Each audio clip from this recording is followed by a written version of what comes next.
Varias vidas dentro de una misma vida, me gusta esa expresión, me la anoto. Oportunidad de hacer una maestría en ciencias espaciales, que, o sea, parecía una locura, una quijotada. ¿Hubo algún principio que guió esa toma de decisión o fue realmente, como digo yo, bruto pero decidido? Mucha gente no se atreve a dar el salto porque teme perder lo que tiene. Estar en un mundo completamente distinto fue algo súper enriquecedor. Hasta los 40 nosotros venimos construyendo una identidad muy marcada en logros, reconocimientos, en el hacer. Sí, yo creo que estamos viendo el momento más apasionante de la historia de la humanidad. Nunca había sido tan fácil y tan barato emprender como en este momento, que ya tú tienes en un modelo de inteligencia artificial un maestro, tienes un Einstein. Toda innovación antes de ser exitosa, el día anterior antes de ser exitosa, luce como una completa locura. Hemos sido criados en una cultura que castiga la innovación. Es que realmente lo que tenemos y lo que vemos en el universo es que la impermanencia es la ley. Todo cambia. Todo cambia, exactamente. Hay cárceles que no tienen barrotes y cada día algo se libera. Soy Laura Herrera y esto es Gira la Llave. Bueno, bienvenidos a este episodio de Gira la Llave. Es un episodio muy especial. Es la primera vez que tengo un invitado y tremendo invitado el que nos está acompañando hoy. Su nombre es Mauricio Jiménez. Ahorita le doy entrada para que él se presente. Solo quiero destacar un par de cosas de su trayectoria, no porque lo que hayas logrado sea el foco de la conversación, sino porque en tu historia van a haber cosas muy bonitas, Mauro, que quiero resaltar. Y bueno, empezar contando un poco que él arranca su trayectoria profesional como analista de inversión en Promotora, una de las empresas de Grupo Sura. De allí fue consultor de la PricewaterhouseCoopers. De ahí luego estuviste en Protección, algo me contaste, viene un giro espectacular del que ya hablaremos que te hace llegar o te lleva a California a hacer una pasantía en la NASA. Y de ahí empieza una trayectoria súper linda en ciencia, tecnología, startups, venture capital. Mejor dicho, Mauro, bienvenido y que seas tú el que nos cuente un poquito de ti. Bueno, muchas gracias, Lau, por la invitación. Muy contento de estar aquí contigo. Y sí, han sido varias vidas dentro de una misma vida, pues como yo siempre lo referencio. Entonces sí, fue un giro de 180 grados en muchas ocasiones y bueno, aquí seguimos aprendiendo y continuando con lo siguiente. Varias vidas dentro de una misma vida, me gusta esa expresión, me la anoto porque creo que me identifico un montón. Y cuando tú y yo conversamos, yo siempre me siento como con un espejo, como enfrente, como que si bien son historias muy distintas, me reflejo en ti, te admiro, veo grandeza y hay un salto profesional en el que me refleje mucho, porque me contabas cuando nos tomamos un cafecito hace unos días como Lau, yo estaba ahí en el mundo financiero haciendo la tarea, que también me la pusieron a mí los papás de entrar al grupo empresarial antioqueño, etcétera, estas grandes empresas. Y algo empieza a incomodarse o algo te hace cambiar. Cuéntame un poquito qué pasó, cómo era esa vida que estabas llevando en ese momento y qué pasa que te hace dar ese salto e irte a California.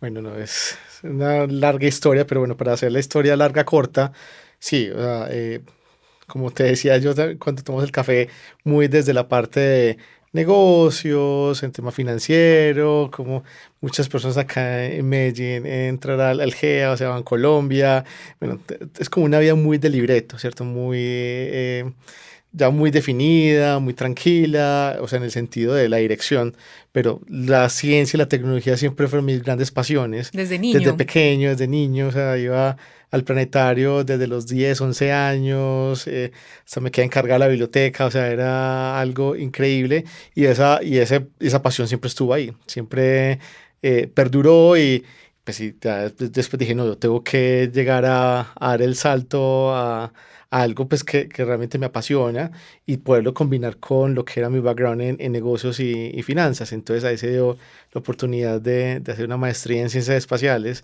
que o sea, parecía una locura, una quijotada, de hecho, desde la familia, amigos, compañeros de oficina, era como que estás loco, ¿qué estás haciendo?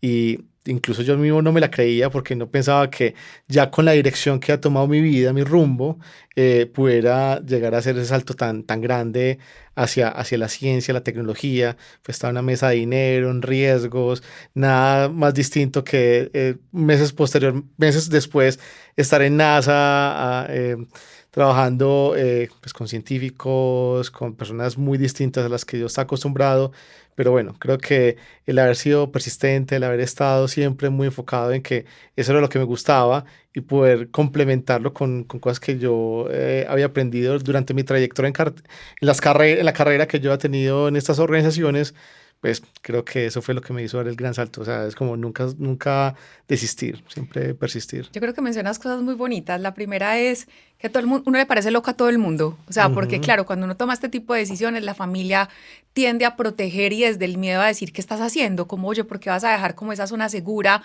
para irte a vivir algo que nadie sabe qué iba a pasar, ¿cierto? Como pudo haber sido la mejor experiencia de tu vida, puede que tampoco hubiera salido como tú estabas esperando. Y a mí hay una pregunta que me hacen mucho las personas y es, ¿uno cómo toma ese tipo de decisiones valientes? O sea, en mi caso, ¿cómo renuncié a un mundo corporativo de más de 14 años para arrancar una trayectoria de emprendimiento? Y me acuerdo que cuando nos hemos tomado esos cafés, tú me hablas de los first principles, como de los ¿cómo se dice en Primeros español? principios. Primeros principios. Gracias, que de hecho hemos hablado de un libro muy especial que es Ray Dalio. Tú cuando en ese momento tomaste la decisión, algo de eso se te pasó por la mente y dijiste, ok, voy a dar un salto donde voy a dejar ese mundo financiero conocido, me voy a ir a explorar algo que hace parte de mis pasiones. ¿Y hubo algún principio que guió esa toma de decisión o fue realmente, como digo yo, bruto pero decidido? Claro, creo que hay un punto importante, son los modelos mentales, que creo que es lo más importante que uno tiene en la vida porque es la forma en que uno percibe y ve el mundo y por ende cómo actúa. Lo que tú mencionas de los primeros principios, hay varios modelos que me parecen interesantes y que me sirvieron a mí para tomar la decisión. Lo primero es el costo-oportunidad. Es bueno, yo aquí tengo una vida ya, pues una dirección, una trayectoria más definida, en teoría con menos riesgos, aunque no hay nada con cero riesgos, pero por otro lado había un potencial salto al vacío, que pues de hecho muchas personas me dijeron, no, eso es un salto al vacío, pero tenía un upside muy grande, o sea, el potencial retorno de seguir eso era muy alto y si bien a mayor retorno, mayor riesgo se corre, pues es un principio del mundo financiero, del que conocía bastante, entonces era como que, o sea, yo sigo, pero el costo de oportunidad que estoy dejando por fuera es muy alto, porque ¿qué tal? O sea, ¿qué pasaría si yo me atreviera a eso? O sea, es el no atreverse, el qué pasaría si... El what if, el what if, que lo mata a uno. Exactamente, entonces el costo de oportunidad, hay un costo de oportunidad alto que yo estoy pagando por no intentarlo. Lo segundo también es, yo he tenido una trayectoria, un conocimiento, una experiencia, y no, lo peor que puede pasar es que retorne, vuelvo otra vez a mi mundo, nada. Entonces es como, ese es el piso, pero algo también que hemos hablado bastante en estos días es el valor esperado, o sea, el valor esperado del retorno era muy tentador al hacer este cambio, obviamente el riesgo era muy alto, pero precisamente el retorno va directamente ligado al riesgo. Entonces, pues no quise, o sea, me pesaba más el arrepentimiento posterior de haber dejado pasar una oportunidad por el miedo, que luego haber intentado, haber fracasado, pero haber vuelto. O sea, digamos que ese es como el trade-off, ¿cierto? Ajá. Siempre piensen en trade-off, yo hago esto, pero ¿cuál es el costo de la seguridad? El costo de hacerlo o de no hacerlo, porque finalmente hay un costo implícito en ambos. Mauri, bueno, y si vamos un poquito más profundo, pues claro, en ese momento estábamos más jóvenes, entonces tomar decisiones quizás uno lo hacía de una manera más ligera, pero tú en algún momento tomaste la decisión porque tú dijiste y miraste de frente, digamos, a este financiero y dijiste, yo no soy eso, o lo lograste identificar como un personaje, como una máscara, y lo digo pues de buena forma, o porque realmente si era tu alma la que quería ir a explorar algo que era más coherente con tu verdadero ser, o si lograste ver ese personaje de frente y decir, esto era todo lo que me habían pintado. De acuerdo, sí, es tal cual, el ser es un tema muy de introspección, de pensar muy hacia adentro, es decir, bueno, ¿qué quiero? ¿Cuál es mi pasión? ¿Qué es lo que yo quiero alcanzar? Y es cuando, pues, o sea, no tenemos certeza de si haya más vidas o otras cosas posteriores, solamente tenemos la certeza de lo que estamos viendo en el momento. Entonces, eso me llevó el impulso de buscar realmente como seguir ese impulso, ese gut feeling, como lo dicen los gringos, o pues, como esa intuición que viene de las entrañas y de seguirlo, ¿cierto? Creo que eso es súper importante y bueno, para eso se necesita seguir el instinto, ser muy arriesgado, pero sobre todo es que creo que la gente tiene que pensar lo que se está perdiendo. Mucha gente no se atreve a dar el salto porque teme a perder Claro. lo que tiene, y los seres humanos tenemos más sesgo hacia proteger lo que tenemos y no perder que arriesgar para ganar. Entonces es quitar ese modelo mental de la aversión a la pérdida y mejor pensar es en el retorno. Creo que hay un punto importante porque siempre pensamos en la escasez. Cuando pensamos en riesgo, siempre pensamos en conservar lo que tenemos, no expandirnos, No soltar. en no soltar.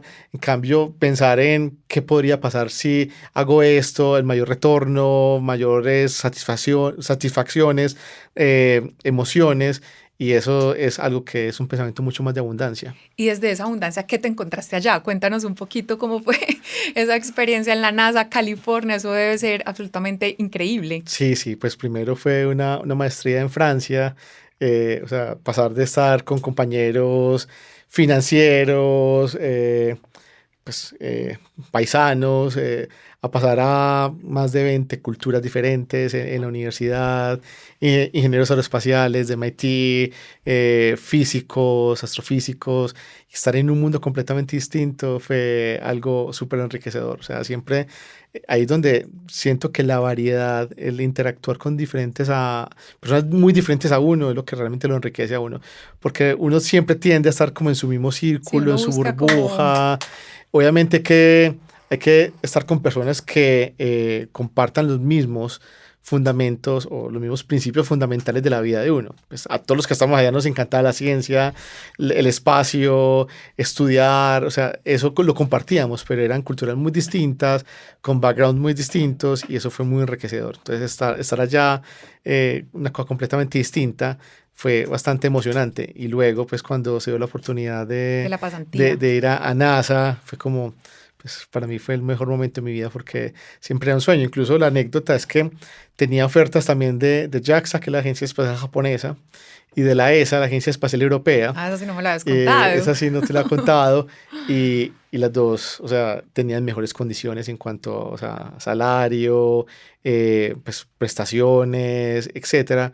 Pero, o sea, la que menos tenía, la que menos condiciones óptimas tenía en ese sentido era NASA, pero NASA es una aspiracional, ¿cierto? Eso le llena a uno el corazón, no importa. Exactamente, eso tiene un valor que no se puede cuantificar. También es otra cosa que muchas veces tendemos a tomar decisiones basados en cosas que podemos cuantificar. Cuando no podemos cuantificar, las desechamos, pero es realmente donde está el verdadero valor ahí. Y obviamente, o sea, NASA no daba tan buenas prestaciones como los daban los otros, pero el hecho de haber estado en NASA, posteriormente sí generó un retorno muy grande porque era Claro, una carta de presentación importante para lo que claro, eso te seguía. abrió no puertas, sino portones de oportunidad. Entonces Exactamente. fue maravilloso, súper bueno, Mauro.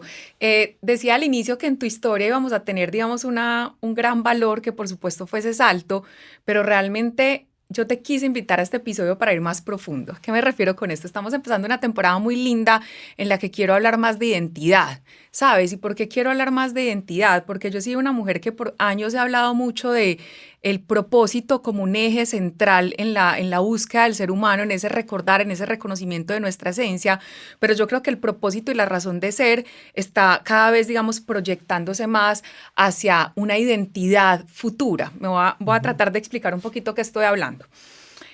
Lo dice Carl Jung. Carl Jung dice que en la primera parte de nuestra vida, digamos que hasta los 40, nosotros venimos construyendo una identidad muy marcada en logros, reconocimientos, en el hacer, y de hecho él a esto le llama la persona o la máscara social que usamos, ¿cierto? Y que después de esa segunda ventana de tiempo, de los 40 hacia adelante, es cuando tú empiezas a reconocer que no eres ese personaje. Entonces empieza a haber como una distancia entre lo que tú empiezas a reconocer de tu esencia y en lo que has ido creando en el transcurso de tu existencia.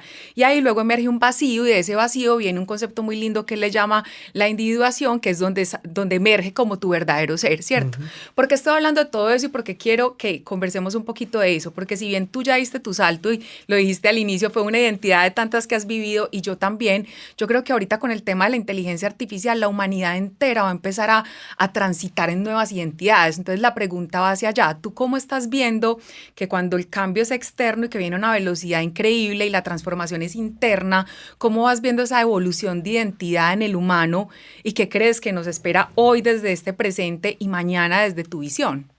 Sí, yo creo que estamos viendo el momento más apasionante de la historia de la humanidad, y justamente por lo que mencionas, es anteriormente, pues en la Edad Media o en la Edad de Bronce, o sea, estamos hablando de 2000 o 1000 años, tú eras un jardinero, tú eras un cerrajero, tú tenías un oficio, y eso marcaba tu vida. Era mi hacer. Exacto, tu hacer, incluso ya posteriormente en la Revolución Industrial, ya era tu carrera que hacías, marcaba tu destino para toda la vida. Y pues veíamos que nuestros papás, abuelos, ingresan a una compañía y se quedan ahí toda la vida. Entonces ya era como que lo que ibas a hacer durante el resto de tu vida estaba marcado por esas primeras decisiones iniciales que tomabas muy, muy joven, ¿cierto? Cuando estás en el colegio o en la universidad, como te decía antes, pues cuando eras muy joven, que tenías ese oficio, que muy posiblemente era el mismo oficio que hacían tus padres, y ya eso marcaba tu vida. Ahora, con todas estas nuevas tecnologías, como está cambiando el mundo, lo que nos está permitiendo es podernos reinventar muchas veces durante nuestra vida, ¿cierto? Personas que eran, eso también, pues financieros o inversionistas o ingenieros, que ya ahora son chefs, o que se dedican Sacan a su otro. lado artístico, sus hobbies, sus Exactamente, pasiones. y la tecnología es un habilitador para que eso pase. O sea, ya emprender ahora, emprender es, nunca había sido tan fácil y tan barato emprender como en este momento, porque ya ahora con inteligencia artificial tú puedes tener varias inteligencias artificiales que te apoyen en toda la parte Sí, los administrativa, solopreneurs, contable, es un los solopreneurs, emprendedor exactamente. solitario. Sí, creo que vamos hacia ese destino, hacia ese futuro, donde van a haber más solopreneurs, donde van a haber personas o equipos más pequeños, súper enfocados en temas de nicho, y eso lo que va a hacer es que va a crear un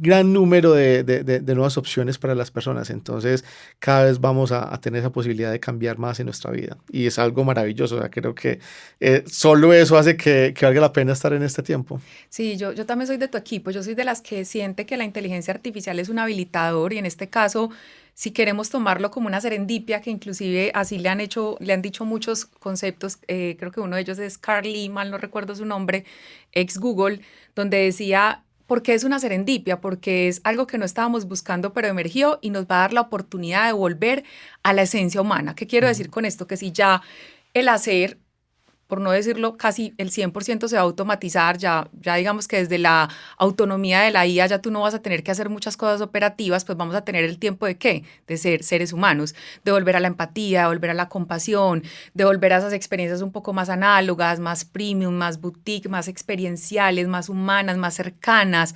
Entonces creo que es una oportunidad bonita que si como humanidad lo aprovechamos nos puede traer muchos beneficios, pero también creo que va a haber, digamos, unas crisis para las personas que quizás esa tecnología interna, que no hayan hecho esos procesos de conciencia, de entender quiénes son más allá de un hacer, de sobreidentificación con el personaje, pues también va a costar un poco. Entonces yo creo que es ahí cuando la humanidad está llamando un poco como a estos agentes de cambio a acompañar estos procesos de transformación de identidad en los humanos, y pues bueno, que nosotros también podamos acompañar esos procesos, creo que va a ser algo algo muy lindo.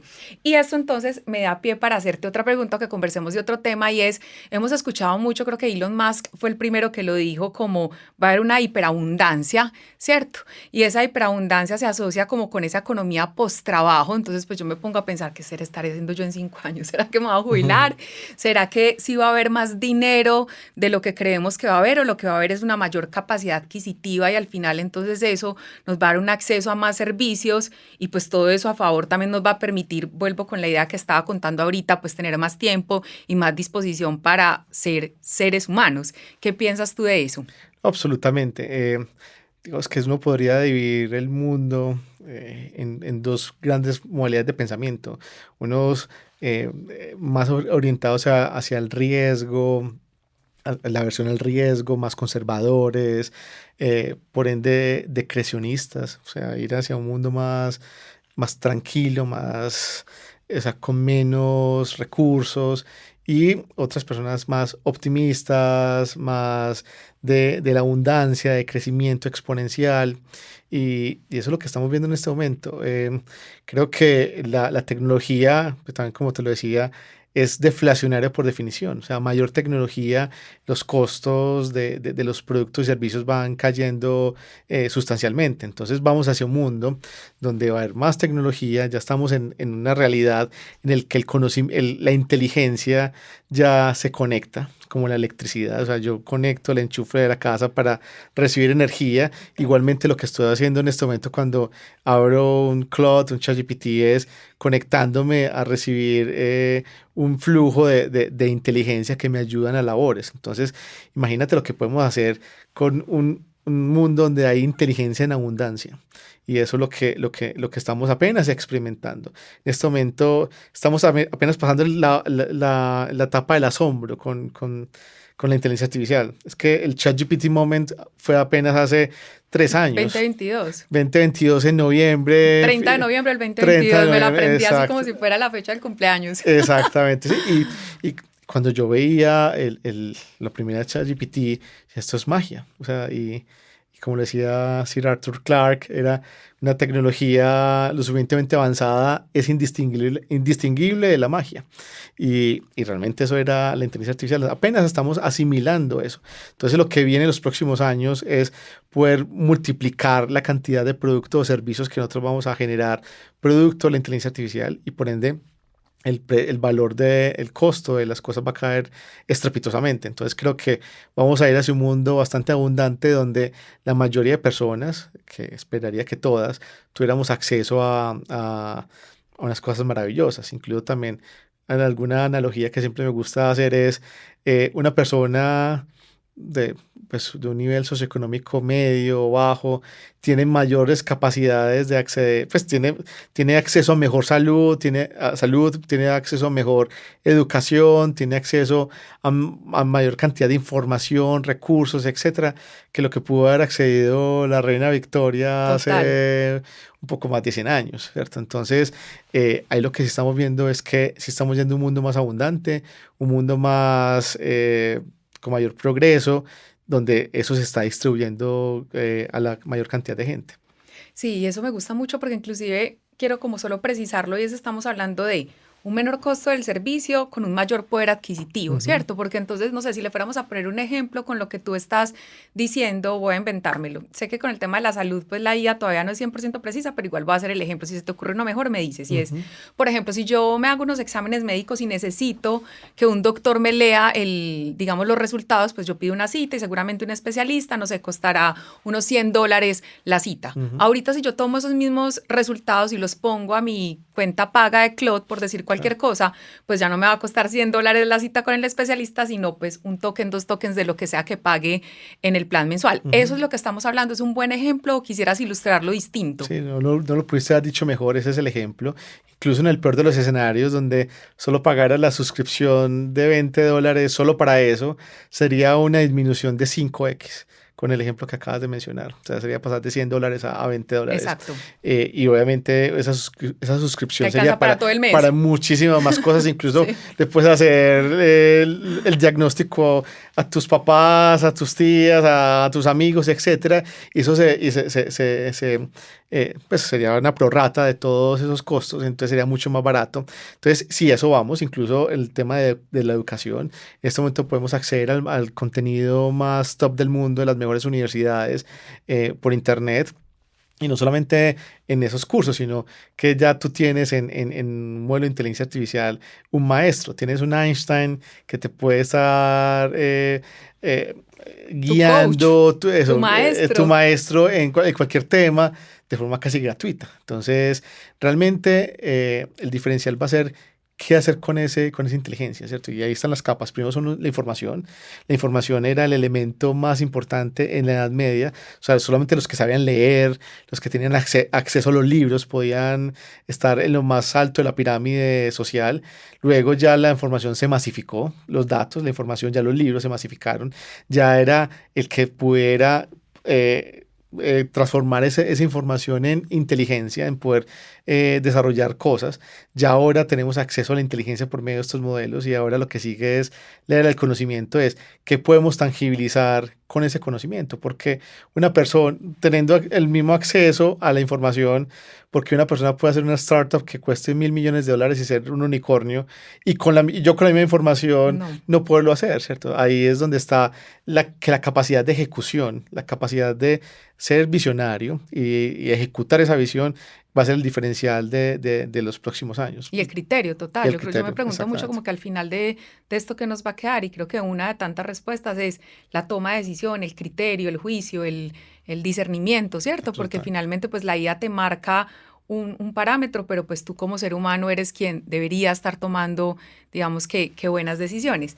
Y eso entonces me da para volver a enmarcar un poquito esta conversación. Entonces hasta aquí hemos hablado de tanto tú como yo hemos dado saltos de identidades y las que nos faltan, claro. Porque te cuento que yo doy saltos de identidades con frecuencia, lo que pasa es que cada vez ya lo hago, como tú decías, son muchas vidas dentro de una misma, cada vez lo hago de una manera más ligera porque ya puedo observar el proceso sin sentirme parte de él. Me explico. Cuando yo hice mi primer salto de identidad, yo no sabía qué me pasaba, porque yo decía, pero ¿por qué si tengo todo bien, si el mundo corporativo perfecto, yo por qué me siento incómoda? Porque lo que yo sentía en ese momento era una incomodidad, digámoslo así, con el personaje, pero en ese momento yo no conocía ni a Carl Jung, ni había leído nada de Bridge, ni había, digamos que, escuchado ni siquiera el viaje del héroe de Joseph Campbell, no tenía ninguna, digamos que, estructura que me permitiera verme a través de un proceso evolutivo, sino que yo creía en ese momento como, pues una de dos, o me estaba enfermando o me estaba ahí como más o menos, ¿cierto? Como el famoso burnout que llaman, como que me sentía como en un agotamiento, ¿cierto? Pero entonces ahorita que sí lo observo de frente, cuando ya estoy mudando de piel, que es como le digo yo, pues yo ya simplemente le digo, fresca, esto es una más de los cambios de identidad. ¿Hacia dónde voy con todo esto? Que si ya sabemos, Mauro, que con toda esta serendipia de la IA, los humanos vamos a seguir, digamos, evolucionando en esta identidad. Aquí las personas que nos están escuchando hoy es, ¿qué hacer? O sea, yo no sé qué opinas tú de cómo acelerar esa tecnología interna. Tú y yo hemos hablado del budismo, hemos hablado de la meditación, hemos hablado de cómo el autoconocimiento puede ser una llave para abrir esa puerta. ¿Cómo profundizamos un poquito ese proceso de transformación de identidad que finalmente como humanidad estamos llevando a cabo? Claro, yo creo que ahí, con lo que mencionabas de que te sentías un poco como rara con la nueva identidad, creo que es por dos factores importantes y creo que la forma de poder contestar a tu pregunta es atacando esos dos factores. La primera es que cualquier innovación, al final eso es una innovación, es algo nuevo, innovador es algo diferente, nuevo, algo único, que emerge, que no ha estado ahí antes. Toda innovación antes de ser exitosa, el día anterior antes de ser exitosa, luce como una completa locura, ¿cierto? Entonces, o sea, es lo más loco del mundo, es traer los cabellos y al siguiente día es un gran éxito. Eso es lo primero. Y lo segundo es que hemos sido criados en una cultura que castiga la innovación. Es una cultura que tiene unos incentivos para apalancar lo seguro, lo lineal, o sea, el crecimiento poco a poco, orgánico, lineal. ¿Por qué? Porque el ser humano, el cerebro no está adaptado para pensar exponencialmente, nosotros pensamos linealmente. Por eso si alguien te pregunta cómo crees que va a pasar, qué va a pasar en 5 años, es un poco más de lo que estamos viendo ahora, pero en 5 años. O sea, no tenemos la capacidad de pensar en exponenciales y por ende esa limitante nos hace que queramos lo seguro, que queramos lo que va linealmente. Entonces, esas dos cosas, es pensar que la innovación es una locura, es algo normal porque la innovación es una locura antes de que es exitosa. Y lo segundo es el modelo mental de la sociedad. Entonces, para poder superar eso es tener muy presente que lo que estás haciendo es una innovación. Ay, y ya, que si quieras una mujer innovadora, yo que contigo, o sea, completamente innovadora. Amo. Así es, Sí. y que todas las innovaciones lucen muy locas antes de que se materialicen y sean exitosas. Eso es normal. Y lo segundo es que la ventaja que tenemos actualmente es que nosotros ya vivimos en una cultura sí, como en un ambiente global. Anteriormente, si tú estás, por ejemplo, pues, en Medellín o en cualquier otra ciudad, solamente tenías acceso a la cultura que te rodeaba, de las Total. personas. Ahora, por medio de las redes sociales, por medio de poder viajar más fácil, tenemos acceso a toda la cultura global. Entonces es entender que en todas partes del mundo se están haciendo esas mismas preguntas, que hay culturas que están también, que son mucho más agresivas con eso. Entonces, al ver eso, o sea, nos quitamos como el sesgo de nuestra propia cultura particular que es bastante castigadora con lo nuevo, con lo exponencial, con lo que no se puede controlar. Entonces no es un problema de nosotros, es que realmente la cultura se creó así para protegernos, pero realmente lo que está haciendo es limitándonos. Entonces es no sentirse culpable porque no es un tema, o sea, no es un error de uno, sino que es un miedo cultural que que hemos venido alimentando en esta cultura. Sí, yo creo que dos cosas importantes de lo que dices. La primera es, no sé si has escuchado el concepto de identidad algorítmica. A mí me gusta mucho eso porque la identidad anteriormente nos la daba precisamente lo que tú mencionas, la familia, los valores, los contextos, el país en el que nacimos. Ahorita tu identidad también te lo da el engagement del algoritmo. ¿Qué quiero decir yo? Lo que estás consumiendo, lo que estás viendo, a lo que estás accediendo, que ya es global. Entonces digamos que eso se puede ver como una oportunidad, como también, ¿cierto?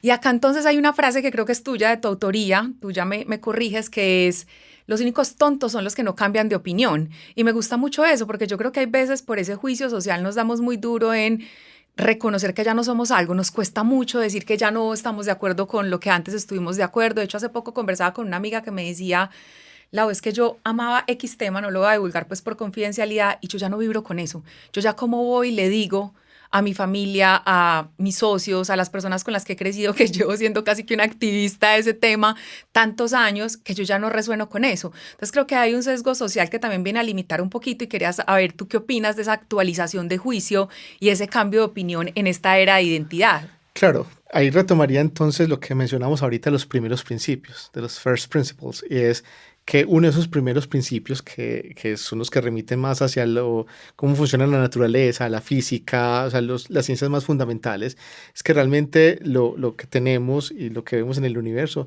es que la impermanencia es la ley. Todo cambia. Todo cambia, Ese exactamente. es O sea, y se ha vuelto un cliché porque es como, bueno, todo cambia, pero realmente la dejamos en una frase bonita, y es: todo es impermanente, todo lo que surge cesa, que fue una de las grandes palabras que mencionó Siddhartha Gautama, y es todo lo que comienza termina, y tú lo mencionabas, o sea, si en algún momento tuve una pasión por esto, muy posiblemente termine, así como nuestra vida surge, nacemos y finalmente morimos. Entonces, si la impermanencia es la ley y todo lo que surge es esa, muy posiblemente nosotros posiblemente no, tenemos que cambiar el juicio, actualizar el juicio durante toda nuestra vida, y realmente ha sido también parte de nuestra cultura porque la cultura ha penalizado el cambiar de opinión, ha penalizado esa actualización de juicio porque la ha relacionado como con algo que es: no tienes disciplina, o no sabes lo que quieres, o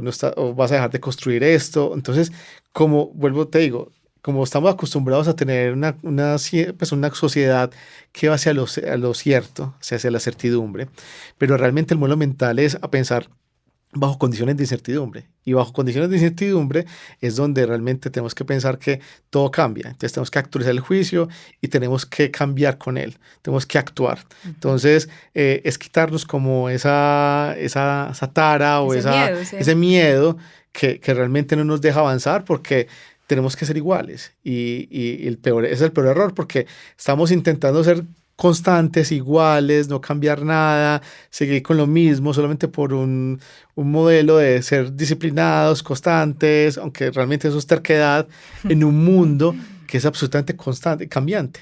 Entonces, tú estás fijo en un mundo que está absolutamente en movimiento y con cambios. Entonces, ahí es donde vienen las frustraciones, ahí es donde viene pues esa brecha entre la realidad y lo que soy lo que soy, y eso también tiene muchas implicaciones, ¿cierto? En términos de no estoy haciendo lo que quiero, o estoy desactualizado, exactamente. Entonces, tenemos que cambiar con el entorno, tenemos que actualizarnos, pero no solamente con la parte externa del entorno, sino también nosotros mismos. Nosotros cambiamos. Igual pasa con las amistades. Hay amigos que fueron muy amigos en un momento, pero después dejaron de ser tan amigos, dejamos de ser tan amigos, pero no es porque uno o el otro tenga la culpa. Simplemente hay momentos en los que estuvimos más conectados y después menos conectados. Y eso es normal, eso pasa.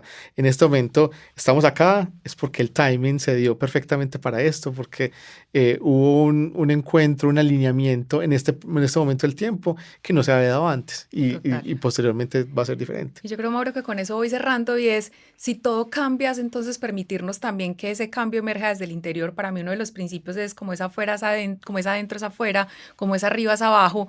Entonces, pues si ya, como lo he repetido en varias oportunidades, la tecnología y el cambio externo viene acelerado, como esa tecnología interna, esa transformación que emerge de la esencia, también se va cultivando, ¿cierto? Y hay muchísimas formas de hacerlo, cada vez conocernos más. O sea, para mí conocerme es como ya mi hobby favorito, ¿cierto? Porque como precisamente todo cambia, la Lau de hoy no es la misma Lau de hace 20, 30 años. Entonces creo que también de ese principio de conocernos, de aceptarnos, de actualizarnos, permitirnos ir surgiendo esos personajes, no sobreidentificarnos, porque creo que también se trata de eso la vida, como no sobreidentificarnos con ninguno de los personajes que vayamos creando. En estos días yo decía, no, es que yo mato personajes, y alguien me corrigió y me dijo, no, quizás no los matas, los vas integrando.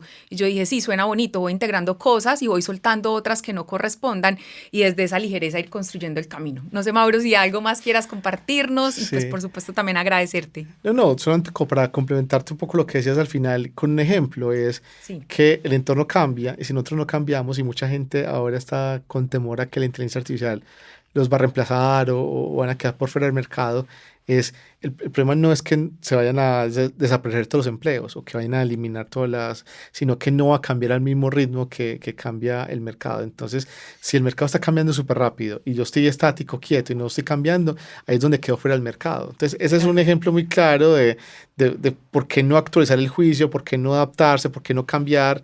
Es el peor negocio que podemos tener, es el peor modelo mental que podamos utilizar en nuestro día a día, donde realmente actualizar las probabilidades de éxito, lo que queremos, es realmente el modelo que tenemos que hacer, pues implementar en nuestro día a día. Es que como me despido con este tema tan bueno que me acabas de poner, porque sí, precisamente en esas actualizaciones también lo he pensado mucho, y es, las carreras también se van a actualizar, más que las carreras, los oficios, ¿sabes? Entonces, como que también hay que quedarnos preguntando, si todo cambia, yo me quedo estático o voy también evolucionando con eso. Yo soy de las que siente que van a haber cargos completamente nuevos, más hacia cuadrantes, muchos más del ser, más de empatía, más desde el compartir. Por ejemplo, cargos de curaduría de IA, sin duda van a haber, cuidadores, porque vamos a necesitar también, no hemos hablado de eso, pero poblaciones que cada vez van a ser más longevas porque cada vez hay menos tasa de natalidad, pues entonces también van a emerger unas digamos, profesiones que también van a ir muy orientadas hacia el cuidado del adulto mayor. Entonces creo que nos podríamos quedar acá muchísimo tiempo conversando. Yo creo que acá el mensaje central es cómo abrazamos ese cambio, digamos, de una forma amorosa, de una forma auténtica, de una forma genuina, reconociendo que hay unos primeros principios que rigen la evolución, que no podemos ir en contra de eso. A mí muchas personas me preguntan, Lau, pero ¿tú vas en pro o en contra de la IA? No, pues claramente voy en pro de la IA. O sea, eso es una tecnología que ya está emergiendo, una evolución. Lo que pasa es que una IA también responsable, lo que hablábamos ahorita, cuál va a ser el criterio para manejarla, cuál va a ser, digamos, que el rol del humano dentro de esta evolución.